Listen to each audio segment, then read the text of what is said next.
जय जय श्री राम। दोस्तों मैं ज्योतिषाचार्य मनोज शर्मा एक बार फिर आपके साथ में हूँ।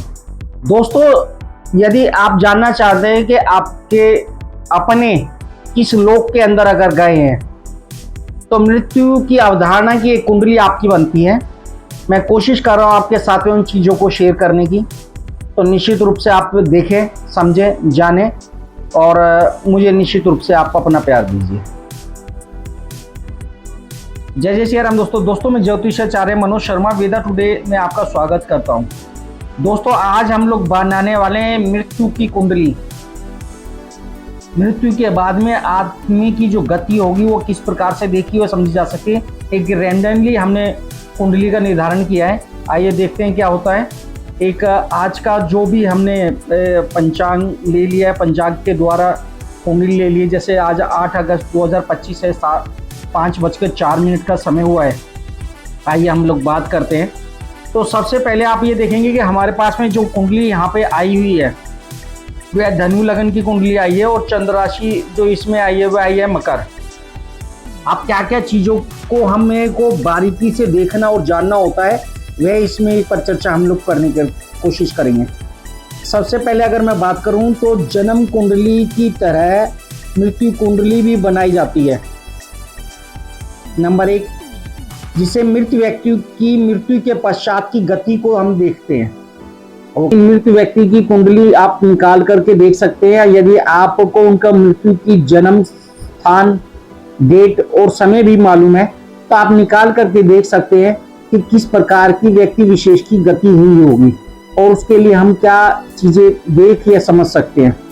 सबसे पहले अगर मैं बात करूं तो यहाँ पे हमने देखा है कि जन्म कुंडली के लिए मृत्यु की भी कुंडली बनाते हैं, वैसी ही बनती है जैसे date of birth, time, place birth के द्वारा बनती है। और हमने आज फॉर एग्जांपल एक कुंडली का इधर निर्माण करने की, आपको समझाने की कोशिश कर रहे हैं हम लोग इसमें।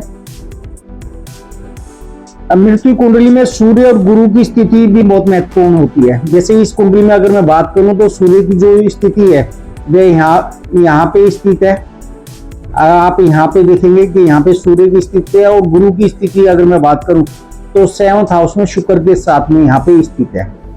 एक दूसरी अगर मैं बात कर रहा हूं तो मोक्ष के भाव जो हमारे जो हैं हम लोग जो देखते हैं वह कहीं ना कहीं 4, 8 और 12 होते हैं। यानी कि हमारा ये 4th हाउस, 8वां भाव और 12वां भाव यहाँ पे हम लोग देखते हैं। और यहाँ पे ग्रहों की जो स्थिति है वह भी एक महत्वपूर्ण रोल अदा करती है।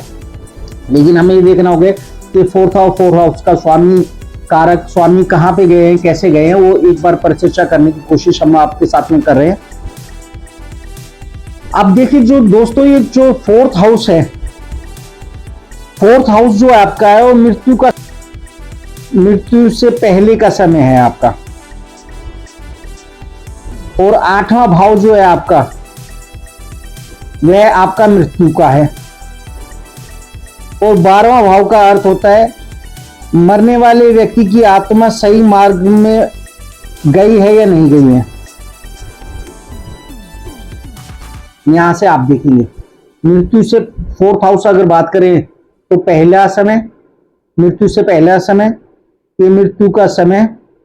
और जो 12वां भाव का अगर बात करें तो मृत्यु के बाद का समय हम लोग यहां से देखते हैं उसकी गति किस प्रकार से यहां पे हुई है।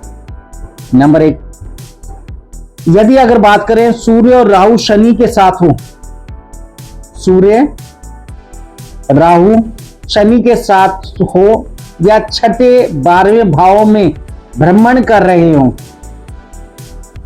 तो इसका अर्थ है कि मृतक व्यक्ति की आत्मा सही मार्ग से भटक गई है।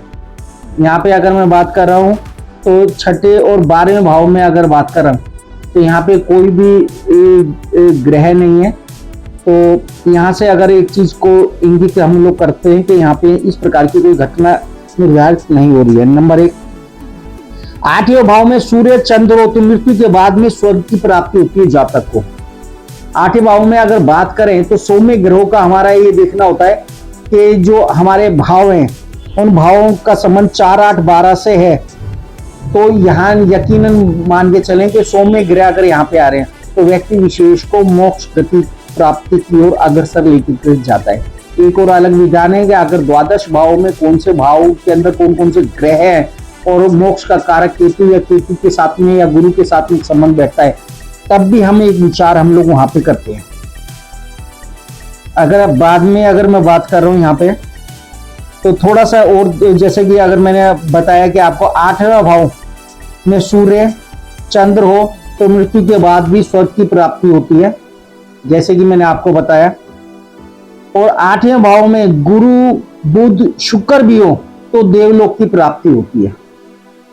यदि बुध और शुक्र की भी युक्ति अगर 8वें भाव में हो गई है मृत्यु के समय तो कहीं ना कहीं देवलोक की प्राप्ति हो गई है। और 8वें भाव में यदि मंगल हो तो मृतक व्यक्ति को पुनः धरती पर आगमन होता है। ये केवल हम ग्रहों की अगर बात करें कि 8वें भाव के अंदर कौन कौन से ग्रह उपस्थित हो सकते हैं उस समय के ऊपर। और अगर अगली बात हम लोग करते हैं, जैसे 8वें भाव में शनि राहु केतु हो तो व्यक्ति नीच योनि में जन्म लेता है।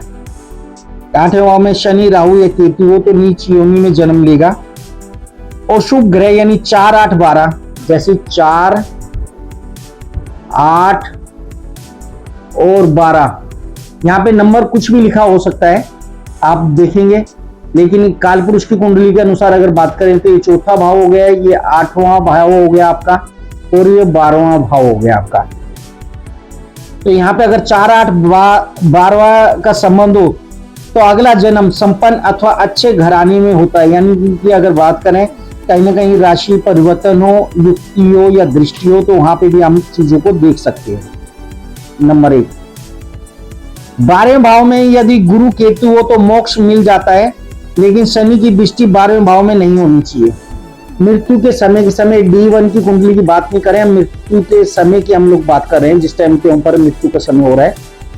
अगर 12वें भाव के अंदर अगर बात करें तो गुरु केतु अगर दृष्टि या युक्ति अगर बैठा रहे तो मोक्ष होता है, लेकिन शनि की दृष्टि कहीं ना कहीं नहीं होनी चाहिए, तो वह भी हमें देखना पड़ेगा।